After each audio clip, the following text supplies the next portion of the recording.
Hello. আসসালামু আলাইকুম। ওয়ালাইকুম সালাম। শুনছি আমরা। জি, আমি তো গত সপ্তাহে ছিলাম, টাঙ্গাইলে আজকে একটু পাইলাম।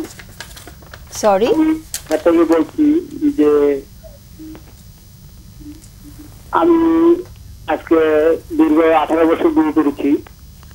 18 বছর ধরে বিয়ে হয়েছে, তারপর? জি, এখন মনে করেন যে আমি থাকি ঢাকায়, আমার ওয়াইফ দেশে থাকে। দেশে থাকে, আচ্ছা। এখন মনে করেন যে আমাদের সম্পর্কটা যেটা বলতে চাচ্ছি যে আমাদের মানে ওরকম ভাবে যে আমার স্ত্রী আমাদের কাছে চায় না, বা তার কারণটা কি? আমার কাছে থাকতে চায় না মানে কি? মানে কি একসঙ্গে যখন থাকা হচ্ছে তখন স্ত্রী জি জি জি, শারীরিক সম্পর্ক করতে চাইছে না, শারীরিক সম্পর্কে আগ্রহ দেখাচ্ছে না? জি জি জি জি। ওকে, এটা কবে থেকে? এটা দীর্ঘ মনে করেন যখন আমি বাড়িতে পাঠাই দিই তখন থেকে শুরু হয়েছে। কবে বাড়িতে পাঠানো হয়েছে ওকে? আমি দীর্ঘ 4 বছর ধরে বাড়িতে পাঠাই দিচ্ছি। তার আগে কি ঢাকায় ছিল স্ত্রী? জি, তার আগে ঢাকাতেই ছিলেন স্ত্রী? তার আগে ঢাকাতেই ছিলাম। বিয়ের পর থেকে ঢাকাতেই, কিন্তু 4 বছর আগে স্ত্রীকে দেশে পাঠানো হয়েছে,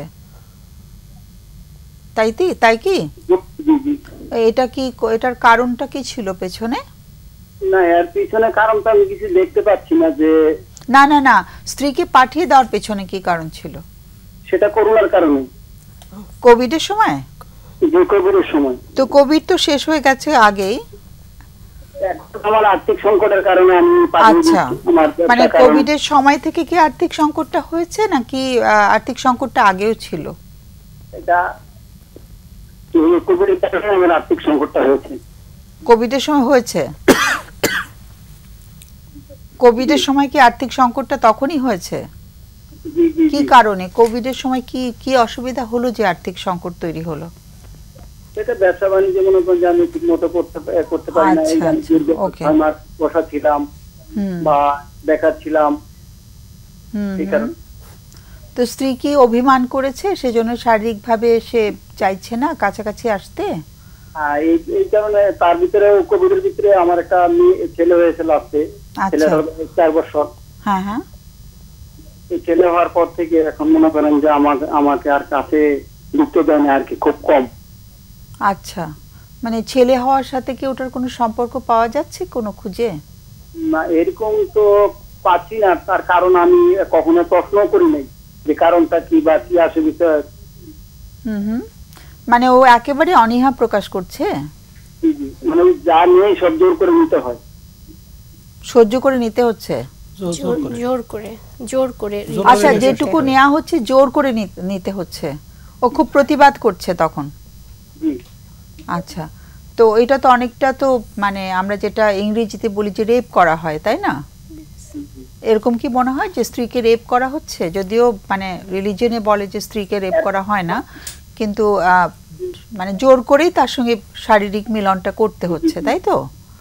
তাতে করে কি তার প্রতিক্রিয়াটা কেমন হচ্ছে স্ত্রীর? তখন তার প্রতিক্রিয়া আগ্রহ তখন বাড়ে যখন আগ্রহ আমি যখন যাই তখন বাড়ে। তাছাড়া কেউ আসে না যে এই স্ত্রী স্বামীর কাছে টানলো বা নিলো, এরকম কিছু আমি পাই। আচ্ছা, তাহলে তো রেপ করা হচ্ছে না, ও তখন আগ্রহী হচ্ছে। ওকে, ঠিক আছে। তাহলে আমাদের কাছে প্রশ্নটা হচ্ছে যে এটা কি করে মানে হ্যান্ডেল করব, নাকি মানে কিভাবে এই জিনিসটাকে মোকাবেলা করব, এরকম? আমার একটা প্রশ্ন আছে ম্যাডাম। হ্যাঁ, প্রশ্ন মনে করেন যে আমি যখন স্ত্রীর কাছে মিলন করতে যাই তখন মনে করেন যে আমার অতি দ্রুত বীর্য পাস হয়ে যায়, তার কি কোনো প্রতিকার আছে কিনা? আচ্ছা, একটু যেটাকে আমরা ইংরেজিতে বলি আর্লি ইজাকুলেশন, প্রিম্যাচিউর ইজাকুলেশন, ওটা হয়ে যাচ্ছে। আচ্ছা আচ্ছা, সেটা কি মানে সেটা হওয়ার পর থেকে কি স্ত্রী অনীহা প্রকাশ করছেন? আচ্ছা আচ্ছা, আগে এটা ছিল না? না, আগে এটা ছিল না। তো আচ্ছা, এটাতে তো অবশ্যই মানে পার্টনাররা একটু অনাগ্রহী হয়ে পড়ে আস্তে আস্তে। হ্যাঁ, তো এটা কোনো চিকিৎসা নেওয়ার চেষ্টা হয়েছিল কি? না, আমি বেসিক্যালি কোনো চেষ্টা করি না, কারণ আমি নিজে থেকে একটু খুব আনমনা ছিলাম, কারণ কি করব কি খাবো, আচ্ছা, কনফিউজড। ওকে, কনফিউজ ছিলাম। বয়সটা কার কত চলছে এখন? জি, আমার 44, আচ্ছা, ওর স্ত্রীর 34। 34, তার মানে 10 বছরের গ্যাপ, তাই তো? আর সন্তান কজন? সন্তান 4 জন, 2 ছেলে 2 মেয়ে। বাবা, দরকার ছিল এতজন?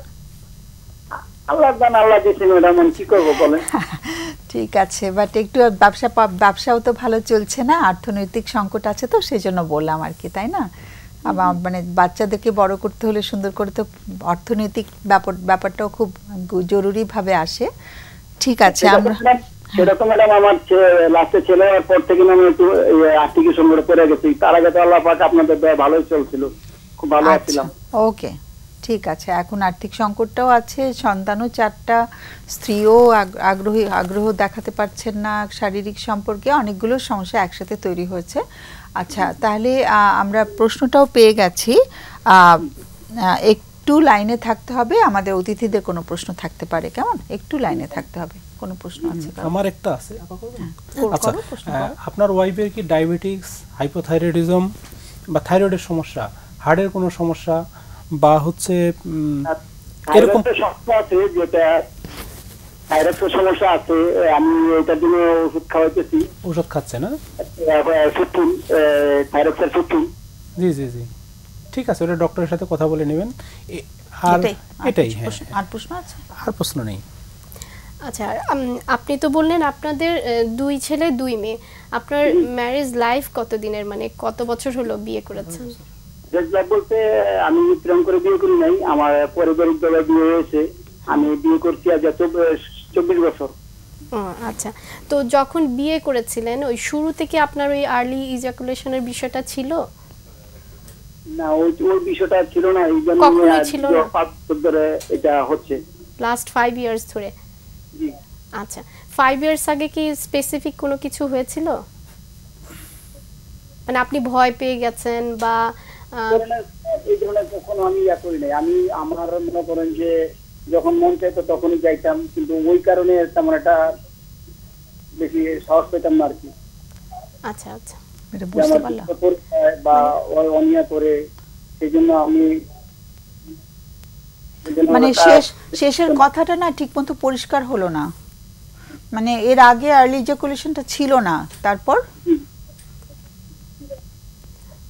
আমি মনে করেন যে যখন বিয়ের পরে যখন ওনার 15 বছর যাবত আমার খুব ভালো চলছিল। হ্যাঁ হ্যাঁ, তারপরে মনে করেন যে দীর্ঘ আমার 5 বছর ধরে আমার খুব একটু ক্রিটিক্যাল যাচ্ছে বলতে যে করোনার পরে, যে বললাম না যে করোনার পর থেকে আমার হচ্ছে।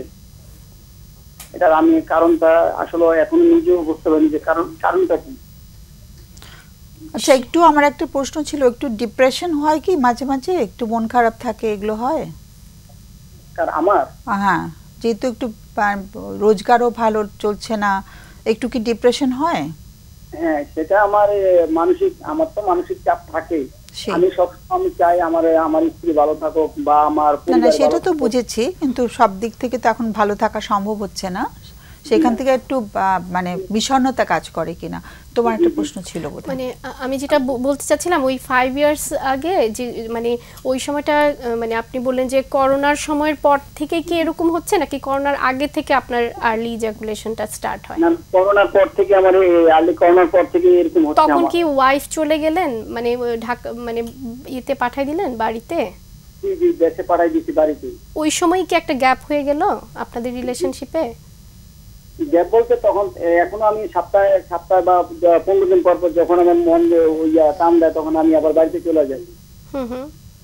যেটা টান থাকে, এই টানের কারণে আমি বাড়িতে চলে যাই, কিন্তু চলে যাওয়ার পরে আমাকে এই যে বললাম না যে আমার বীর্য তাড়াতাড়ি পড়ে যায় বা আমি মানে স্ত্রীকে পরিপূর্ণভাবে করতে পারি না, এই জন্য নাকি আমি বুঝতেছি না। হয়ে গেছে, আর প্রশ্ন নেই। অনেক অনেক ধন্যবাদ, এটা তো খুব কষ্টের একটা জায়গা, তাই না? আমরা বুঝতে পারছি যে মানে আমাদের এই ধরনের ইস্যু যখন হয় আমরা বলতেও পারি না সবাইকে, এবং স্ত্রীও কষ্ট পাচ্ছেন একই সাথে। তো আমরা সমব্যথী হয়ে রইলাম, আমরা আলোচনা করছি, কেমন? আমাদের আলোচনা শুনলে ভালো হয়। হয়তো আমাদের বিরতির সময় হয়ে গেছে প্রায়, বিরতির পরে যদি আমাদের টানতে হয়। আচ্ছা, 1.5 মিনিট সময় আছে, আমরা 1.5 মিনিটে যার যেটুকু সময় পাই আমরা বিরতির আগে আলোচনা করব, আমরা দরকার হলে বিরতির পরে টানবো এটা। ওকে, তুমি যদি বলতে চাও আগে। আচ্ছা, এই ফোনটা নিয়ে বিষয়টা হচ্ছে সেক্সুয়াল রিলেশনশিপ, দুটো বিষয় এখানে। ওয়াইফের হচ্ছে আগ্রহটা কম, একটা বিষয় বললেন, এখন কমে গেছে। আর ভদ্রলোকের এখন হচ্ছে সময় কম পাচ্ছে উনি। দুটো আসলে অনেকগুলো কারণের মধ্যে সময় কম পাচ্ছে, এটা বুঝিনি। সময় কম পাচ্ছে বলতে অতি দ্রুত বীর্যপাত হয়ে যাচ্ছে। আচ্ছা, সময়টা মানে হ্যাঁ, যতক্ষণ ওনার মনে হচ্ছে যতক্ষণ তার চেয়ে ডিউরেশনটা কমে গেছে ওনার, হ্যাঁ, যে কারণে ওনার কাছে মনে হচ্ছে যে সম্পর্কটাতে সমস্যা হচ্ছে। তো এখানে অনেকগুলো বিষয় আছে যেগুলো আসলে বিস্তারিত আলোচনা করা দরকার। প্রথম বিষয়টা হচ্ছে এই সম্পর্কগুলো ঠিক করার জন্য সেক্সুয়াল অ্যাক্টিভিটি ছাড়া বাইরে কিছু কাজ থাকে যেগুলোকে আমরা ফোরপ্লে বলি। রিলেশনশিপের ক্ষেত্রে এগুলো হচ্ছে খুব বেশি প্রথমে শুরু করতে হয়। এই হাজব্যান্ড ওয়াইফ মিলে গল্প করা, একসাথে মজার কিছু করা, তারপরে হচ্ছে পরবর্তীতে অনুমতি নিয়ে শরীরের বিভিন্ন জায়গায় টাচ করা, এবং এটা অনেকক্ষণ করে দুইজন যখন রেডি হয় তখন মেলামেশা করতে গেলে অনেক সময় এটা সমাধান হয়। দ্বিতীয়ত, হাজব্যান্ডের যদি কখনো, সেটা বোধহয় ইরেকটাইল ডিসফাংশনে বলা হয় বেশি, এখানেও বলা হয়। আর একটা ট্রিটমেন্ট আছে 4 স্টেজ থেরাপি বলে। তো 4 স্টেজ থেরাপি বলতে আমাদের 4 স্টেজেস, 4টা স্টেজ আছে। এই 4টা স্টেজ থেরাপিতে আমরা বিহেভিয়ার থেরাপি বলে। এই বিহেভিয়ার থেরাপিটা আমরা প্রথমে যেটা করি, হাজব্যান্ড ওয়াইফ দুজনকে মিলেই এই কাজগুলো করতে বলা হয়। প্রথমে হচ্ছে দুজন মিলে ঠিক করবে যে কে রিসিসিভ থাকবে, কে ডমিনেন্ট থাকবে, মানে কে নিবে এটা আর কে হচ্ছে দিবে। ধরেন হাজব্যান্ড যদি দেয় তাহলে কি করবে, হাজব্যান্ড ওই সময় হচ্ছে বিরতির সময় হয়ে গেছে, মানে সেন্টেন্সটা শেষ করে ফেলে, জাস্ট হচ্ছে শরীরের বিভিন্ন জায়গায় টাচ করবে, জেনিটাল অংশগুলো ছাড়া, সেক্সুয়াল যে পার্টগুলো অন্য শরীরের অঙ্গ, প্রথম এইভাবে 4টা ধাপ। এই 4টা স্টেজ হচ্ছে, প্রথম স্টেজটা আমি বলেছিলাম যে নন জেনিটাল সেন্সেস প্রকার। জেনিটাল বলতে সেক্সুয়াল যে অর্গানগুলো আছে, ব্রেস্ট, ভেজিনা বা পেনিস, এই আমার মনে হয় এগুলোকে একটু সংক্ষেপে বলে ফেলে। হ্যাঁ, এই অর্গানগুলো ছাড়া বাকি জায়গাগুলোতে কিছুক্ষণ টাচ করতে, একবার হাজব্যান্ড করবে কিছুক্ষণ, তারপর ওয়াইফ কিছুক্ষণ টাচ করবে, এইভাবে 7 থেকে 10 দিন চলবে। এত বিস্তারিত লাগবে না। আচ্ছা, দ্বিতীয়ত হচ্ছে আপনার মানে স্টেজগুলো বাদ দিয়ে তুমি আরেকটু তোমার জায়গা থেকে যদি কিছু বলা, কিন্তু বইতেই লেখা আছে, ওরা পড়ে নিতে পারে। এইভাবে 4টা স্টেজ করলে তখন হয় কি, আপনার অ্যাংজাইটিটা অনেক কমে যায় এবং একজন আরেকজনের সাথে হচ্ছে খুব ভালো বন্ডিং হয়। এর পাশাপাশি আরও ছোট ছোট কিছু টেকনিক আছে যেগুলো হচ্ছে স্ট্রেস ম্যানেজ করা, যদি কারো স্ট্রেস থাকে। আর হচ্ছে আপনার স্ট্রেস ম্যানেজমেন্টের অনেক প্রোগ্রামে আমাদের অনেক ভিডিও আছে, এগুলো দেখে উনি জানতে পারবেন। কিছু রিল্যাক্সিং কিছু করা, এবং হচ্ছে যখন মেলামেশা করতে যাবে তখন হচ্ছে পর্যাপ্ত পরিমাণে রেস্ট নিয়ে যাওয়া, ক্লান্ত না হয়ে যাওয়া, আরও একটু ফ্রেশ থাকা, মাইন্ডটা স্থির করা, এই জিনিসগুলো থাকবে। এর পাশাপাশি যেটা খুব গুরুত্বপূর্ণ সেটা হচ্ছে আপনার কিছু টেকনিক আছে, ছোট ছোট টেকনিক, যেগুলো দিয়ে ওয়াইফের দিয়ে করে নিতে হয় টাইম বাড়ানোর জন্য। আপনার সেটা হচ্ছে ডিটেইলে যেও না। আচ্ছা আচ্ছা, হ্যাঁ, ডিটেইলে যেও না। যেই টেকনিকগুলো আপনি যদি একজন প্রফেশনাল একটু, আমার মনে হয় এগুলো মানে পড়লেও সে ইন্টারনেটে পেতে পারবে, ইন্টারনেটে হ্যাঁ, প্রফেশনাল একজন সাইকোলজিস্টের সাথে যোগাযোগ করলে আপনার যদি একটা ডিটেইল অ্যাসেসমেন্ট করে আপনার হচ্ছে কি কি টেকনিক কি করতে হবে, এগুলো খুব ভালোভাবে ট্রিটমেন্ট হয়। এবং যদি আপনার অন্য কোনো সমস্যা না থাকে তাহলে সাইকোথেরাপি দিয়ে এটা ম্যানেজ করা যায়। আমার কাছে যেটা ওনার কথা শুনে অ্যাকচুয়ালি মনে হয়েছে আপা, উনি আসলে ওই যে বললো না যে ওই সময়টা মানে ওয়াইফকেও মানে কোভিডের কারণে এবং টাকা পয়সার একটা হয়তো কোনো কারণে উনি ভিতরে খুব একটু, কিন্তু উনি বলেছেন যে উনি একটা স্ট্রেস ফিল করেন। স্ট্রেস ছাড়া ওনার হয়তো আরো কিছু বিষয় আছে যেগুলোতে উনি মানে অ্যাংশাস থাকেন। হ্যাঁ, কারণ একটা জিনিস তো আসলে হঠাৎ করে হয় না। হ্যাঁ, এবং মানে এটা গ্র্যাজুয়ালি হয়েছিল, উনি ওটা আসলে বুঝেনি, এখন সাডেন দেখতে পাচ্ছে যে এই ঘটনাগুলো হচ্ছে, সেজন্য ওনার কাছে। তো আমার মনে হয় যে উনি যদি ওই জায়গাগুলা নিয়ে যে মানে একটু স্পেসিফিক করে যে হ্যাঁ আমার কোথায় কোথায় প্রবলেম হয় বা আমি স্টার্ট করতে গেলে কোন জায়গাটায় আমি মানে আটকিয়ে যাচ্ছি, হ্যাঁ মানে নিজেকে যদি একটু ফোকাস করে যে নেক্সট যখন একটা রিলেশনশিপে যাবে তখন সে যদি ওই জায়গাটা একটু ফোকাস করে যে কোথায় আমার অ্যাকচুয়ালি প্রবলেম হয়। আবার অনেক সময় কিন্তু এরকম থাকে যে পার্টনার এমন একটা কমেন্ট করে যেই কমেন্টটা ভালো লাগে না, তখন কিন্তু আবার আর্লি ইজাকুলেশনও হয়ে যায়। হ্যাঁ যেমন আবার পার্টনাররা অনেক সময় একটু দোষারোপও করে, হ্যাঁ হ্যাঁ ব্লেম দেয়, হ্যাঁ কারণ ব্লেম দেওয়াটা স্বাভাবিক, কারণ ওর তো আসলে এটা হচ্ছে না, স্যাটিসফ্যাকশন হচ্ছে না। হ্যাঁ আবার যেটা ও জিয়ানুরও যেটা বললো যে আসলে একটা প্রিপারেশনেরও তো একটা বিষয় থাকে। হ্যাঁ যেমন ওনার হিস্ট্রিতে আমার কাছে যেটা মনে হচ্ছে উনি আগে কি করতো যে উনি ফ্রিকোয়েন্টলি যেত, ফ্রিকোয়েন্টলি উনি রিলেশন করতো, ওনার কাছে মনে হতো যে এটা কোনো ব্যাপার না, হয়তো ওয়াইফ ওই জন্য প্রিপেয়ারও ছিল। এখন তো ওয়াইফের সাথে একটা গ্যাপ, এখন কিন্তু হুট করে গেলেই একটা রিলেশনে কিন্তু এইভাবে যাওয়া যায় না, মেন্টালি তো একটা প্রিপেয়ার হওয়ার একটা ব্যাপার থাকে। হ্যাঁ সো হয়তো ওয়াইফ প্রিপেয়ার হতে হতে উনি ওই দিক দিয়ে ধৈর্য হারা হয়ে যান। হ্যাঁ আমার মনে হয় এরকম কিছু একটা মিস আন্ডারস্ট্যান্ডিং বা কিছু একটা গ্যাপ হয়ে যাচ্ছে যার জন্য এই প্রবলেম। আর একটু ওয়াইফের সাথে মানসিক দূরত্ব কি হচ্ছে কিনা এটাও কিন্তু একটু খেয়াল করা দরকার, তাই না? যে ওয়াইফ অনেক সময় ওয়াইফরা বলছে না, হয়তো ওয়াইফ হয়তো বলছে না, কিন্তু দুজন তো দুই জায়গায় থাকে, যথেষ্ট তো দুজন একসঙ্গে গল্প করা বা দুজনের সময় কাটানো তো হচ্ছে না, সপ্তাহান্তে যাচ্ছে, সেও ক্লান্ত থাকছে। কিন্তু মানে আগে যখন একসঙ্গে ছিল তখন একটা জীবনের ছন্দটা আলাদা ছিল, এখন ছন্দটাও তো পরিবর্তন হয়ে গেছে।